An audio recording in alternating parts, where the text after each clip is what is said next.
Of all the art forms, why did you choose puppetry to specialise in? I've kind of always been fascinated by the art of puppetry, and I've found it to be one of the most challenging. So my background is in theatre and prop making, and although I really enjoyed those things, they didn't really scare me the way puppetry did, and I was attracted to the challenge of learning a new skill. So I started collecting a couple of marionettes, and a collection grew through this fascination, and I was lucky enough to get a job as a puppeteer, and it kind of went from there. When I moved from Ireland, I missed it so much that I promised myself I'd find a way to try and get involved in puppets again. Most people, whether rightly or wrongly, view puppets as child's play. What would you say to that? What would I say to that? We do get a lot of people coming into the shop saying, oh wow, these puppets are amazing, oh but you know, I'm too old for that sort of stuff. And we always say, you're never too old to do something that you love. If you enjoy it, why stop or feel odd about it? Where does it have an age that you say, okay, I like puppets yesterday, but now that I'm 30 I can't use those anymore? And if you look at the best puppeteers in the world, none of them are children. They're all adults who have dedicated their lives to puppetry, so it's definitely for the young and the old. From the Puppet Story video, what was your favourite scene when you saw the first cut? My favourite scene has to be when little Bonnie, our little skeleton marionette, skids across the floor and presses up against the wall, and we see the two worlds coming together, not close enough to ever actually meet, which I really love.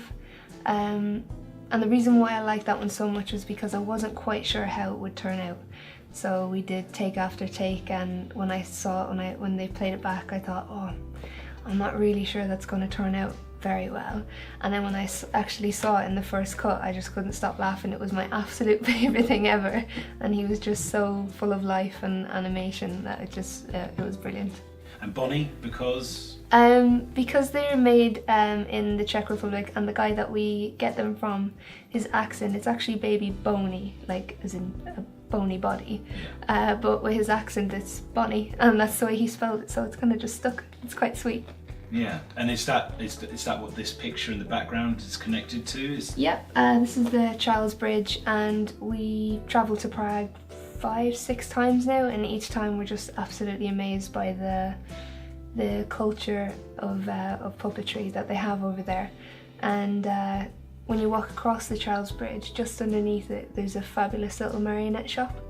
That's just, you can't see it in this photo, but we've gone there every time that we visit Prague, and they have the most wonderful handcrafted marionettes that are just, they're the best in the world. So we thought we'd pay some respect to Prague and the culture of puppets. Is that where these puppets come from? Yeah, all of our puppets bar one comes from Prague, or the Czech Republic, and we deal with 3 or 4 different suppliers, and 2 craftsmen, 2 wood carvers, who literally just kind of make and create on their own.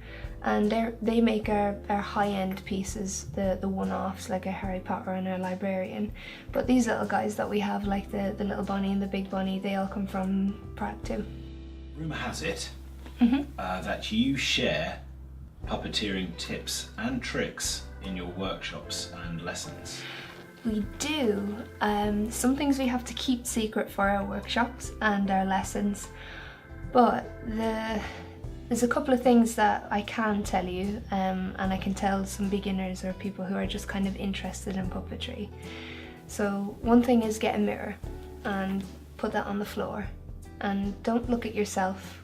Kind of, you know, when you go to buy a pair of shoes, you kind of flash the shoes and you go, yep, I'll have them, because you see them from a different angle.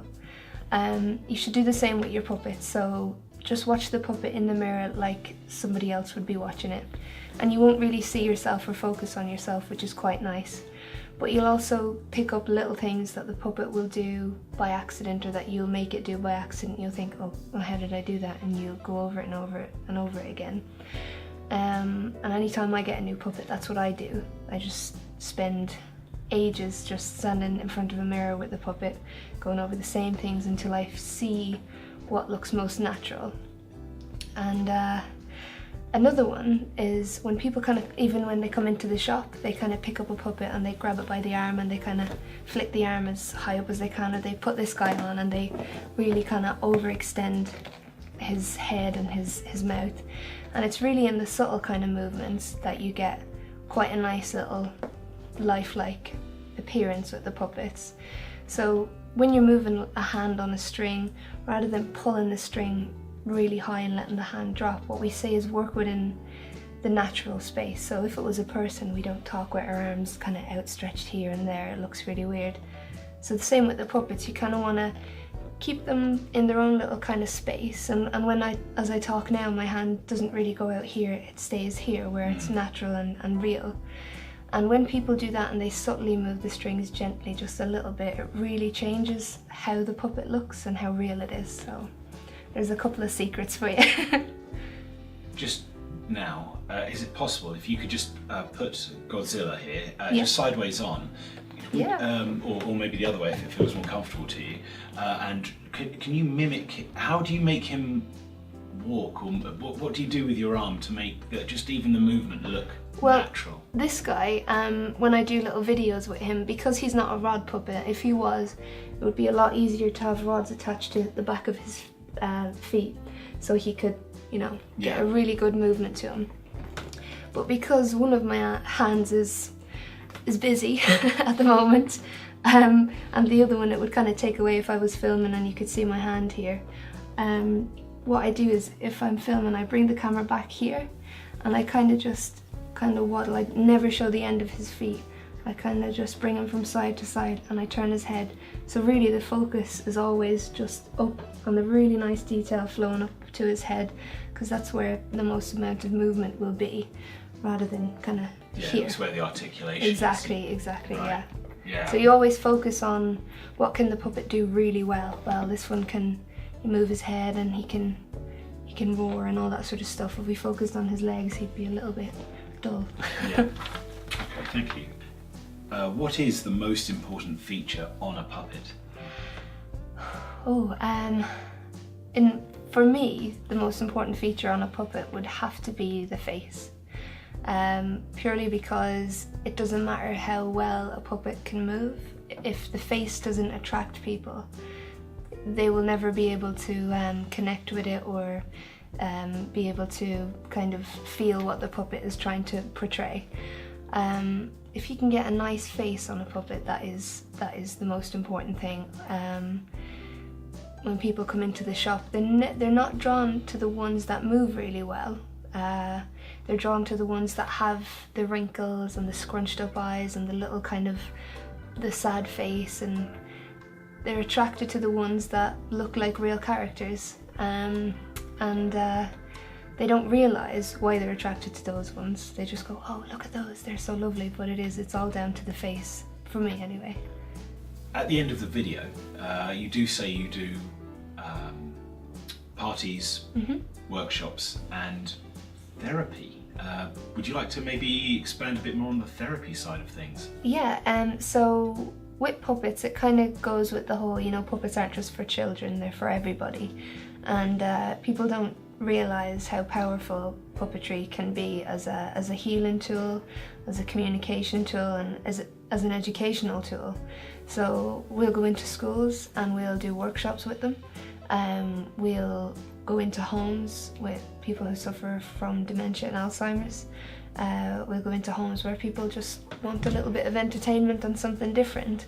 And what we do is we take some of our finest puppets, so we'll take our Big Bonnie, we'll take our dog, we'll take our Annie, we'll take the ones that are really colourful and bright and emotive, and we'll bring them to life for people who have never seen that kind of stuff, young and old. And something that's very near to my heart is working with people with Alzheimer's because of my nan. I got the idea because I brought my puppets to her one day when she was in the home, and she just completely changed. She lit up, she was totally engrossed by this little character that I brought up, and to see somebody who didn't really express themselves for a year or two to smile and to engage with something was really lovely, and I decided that if they can do that for my nan, then why can't they do that for other people? And that's our goal with the therapy, is to just bring something back to people who need a smile.